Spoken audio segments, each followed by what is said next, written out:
सुनो, जब हुजूर पाक सल्लल्लाहु अलैहि वसल्लम की विलादत हुई, जिस दिन 12 रबीउल अव्वल को, इमाम ज़रक़ानी अल मवाहिबुल लदुन्निया में लिखते हैं कि उस रात को अल्लाह ने कायनात के तमाम जानवरों को बोलने की ताकत दी। सुभान अल्लाह। फसीह जुबान में वो बोल सकते थे। और फिर लिखते हैं जानवरों को उस रात बोलने की ताकत दी थी। एक जानवर दूसरे जानवर से बात करता, लेकिन क्या बात करते उस रात को? हर जानवर दूसरे जानवर को मेरे मुस्तफा की आमद की खुशखबरियां दे रहा था। मुबारक हो शहे कौनैन तशरीफ लाए, मुबारक हो अल्लाह का महबूब जलवागर हुआ।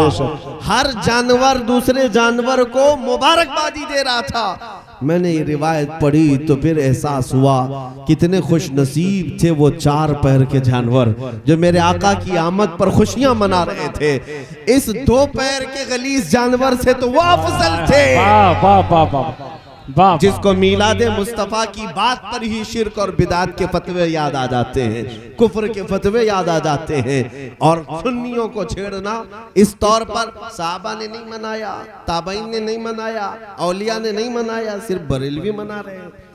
ये सारी चीजें, इसका भी मैं जवाब आपके सामने रखूं। ये सवाल कि मक्का में हुजूर पैदा हुए, लेकिन मक्का में कभी हुजूर की मिलाद नहीं मनाई गई थी। जिस साल हुजूर पैदा हुए उस साल तो कोई हुजूर का आने का जश्न नहीं मनाया गया था। ये पट्टी पढ़ाते हैं, उनसे पूछो मियाँ जब हुजूर पैदा हुए थे तो मक्का में काफिर थे कि ईमान वाले थे? जब हुजूर पैदा हुए थे कौन लोग थे मक्का में?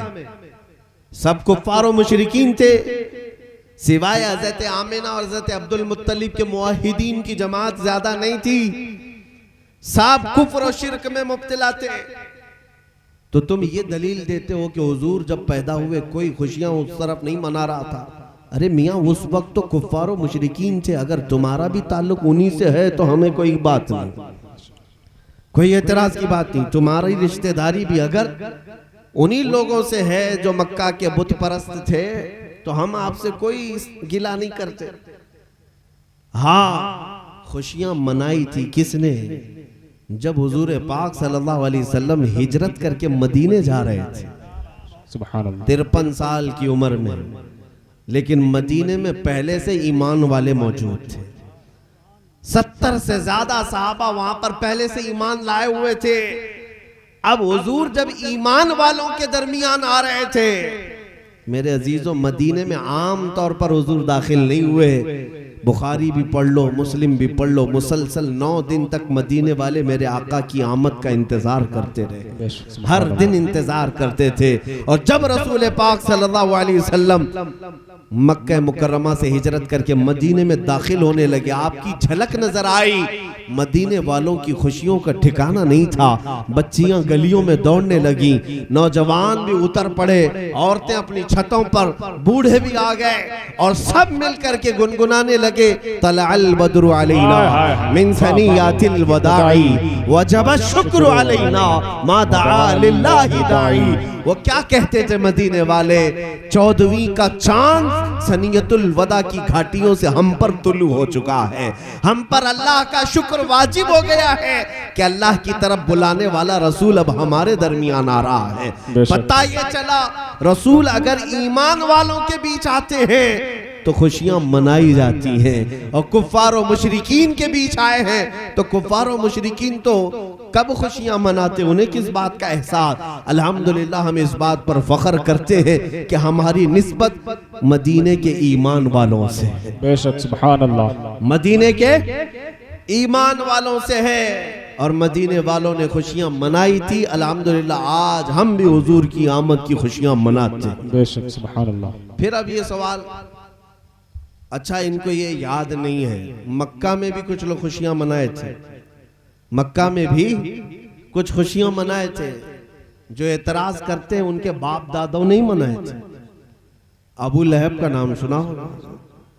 अबू लहब उस वक्त तो गुस्ताख रसूल नहीं था, लेकिन हुजूर की आमद पर उसने खुशी मनाई थी। अपनी कनीज को, सोएबा लौंडी को आजाद कर दिया था खुशी में कि मेरे मरहूम भाई के घर बेटा पैदा हुआ, खुशी में आजाद किया। और बुखारी शरीफ की हदीस है, हजरत अब्बास फरमाते हैं, हजरत अब्बास कहते मैंने ख्वाब में अपने भाई अबू लहब को देखा मरने के बाद, कुफ्र पर मरा है। पूछते हैं तेरे साथ क्या हाल होता है? उसने कहा हमेशा आग में जलता हूं, लेकिन हर पीर को मेरी एक उंगली ठंडी कर दी जाती है, मैं उसको मुंह में रखता हूं तो ठंडक महसूस होती है। पूछा क्यों? कहा इसलिए कि पीर के दिन जब मोहम्मद रसूलुल्लाह पैदा हुए थे, इस उंगली के इशारे से मैं अपनी कनीज को आजाद किया था। बस उनकी मीलाद की खुशी में लोंडी को आजाद किया तो अल्लाह ने मुझे इतनी राहत अता फरमाई। एक काफिर और मुशरिक को मीलाद की खुशी पर कब्र में उंगली ठंडी की जा सकती है, तो फिर आशिकाने रसूल की खुशियां मनाने में क्या मौला पूरी कब्रों को ठंडी नहीं करेगा? वाह वाह वाह। इसीलिए आला हजरत को पढ़ो, आला हजरत ने सच्चा पैगाम दिया है, जालिमों सुनो, हश्र तक डालेंगे हम पैदाइशे मौला की धूम, हश्र तक डालेंगे हम पैदाइशे मौला की धूम, मिसले फारस नजद के किले गिराते जाएंगे, खाक हो जाएं अदू जलकर, मगर हम तो रजा, दम में जब तक दम है जिक्र उनका सुनाते जाएंगे। नारे तकबीर, नारे रिसालत। हजरत अल्लामा सलमान अजरी साहिब क़िबला मसलके आला हजरत, नारे तकबीर, नारे रिसालत। हालांकि हदीसों में यह भी मिलता है कि जब रसूल पाक सल्लल्लाहु तआला अलैहि वसल्लम की विलादत की रात आई, हजरत आमिना खुद फरमाती हैं कि एक बदली छाई और मेरे घर की तरफ आने लगी, एक अबर, और फिर मैंने गौर किया तो उस बदली में, उस अबर में घोड़ों के हिनहिनाने की आवाज, और उसके बाद फिर मैंने कान तवज्जो के साथ उस तरफ लगाए तो सुना वो फरिश्तों की जमात थी जो मेरे घर की तरफ आ रही थी, और हर फरिश्ता दूसरे फरिश्ते को मुबारकबादी दे रहा था कि मुबारक हो अल्लाह का महबूब जमीन पर आने वाला है। यह हजरत आमिना फरमा रही। और जिब्राइल अमीन के बारे में भी रिवायत मिलती है कि उस रात को उन्होंने अपने हाथ में 3 झंडे उठाए थे, एक खाने काबा की छत पर लगाया, एक बैतुल मुकद्दस पर, और एक हजरत बीबी आमिना के घर पर। ये खुशियां नहीं मनाना है तो और क्या है? इसलिए मेरे अजीजों छोड़ो इनकी उनकी बातों को।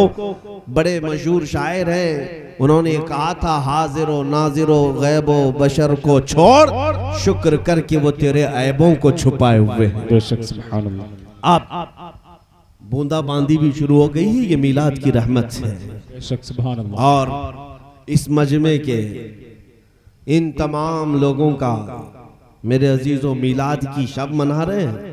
अगर बारिश आ जाती है तो मैं ये समझता हूं अभी इम्तिहान की घड़ी भी आ गई, इम्तिहान का वक्त भी आ गया, इसलिए कि बहुत मर्तबा जिंदगी में आंधियां भी आएंगी, तूफान भी आएंगे।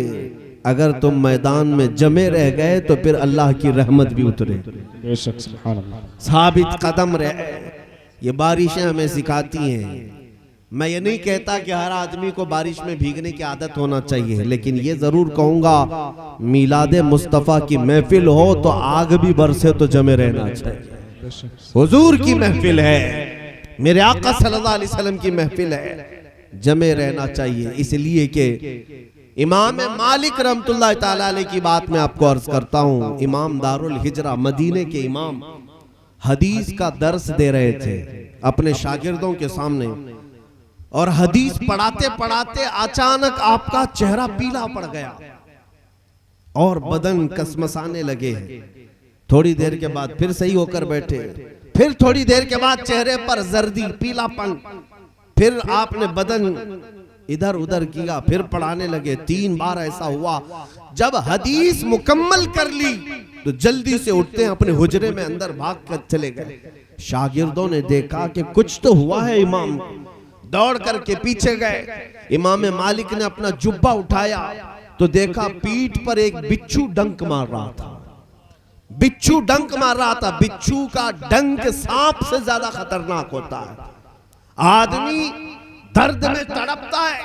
इमाम मालिक को जब वो बिच्छू निकाला गया, शागिर्दों ने कहा हुजूर ये कब से काट रहा? कहा बहुत देर से। कहा उठ क्यों नहीं गया आप? कहा इसलिए कि रसूलुल्लाह की हदीस पढ़ा रहा था। अल्लाह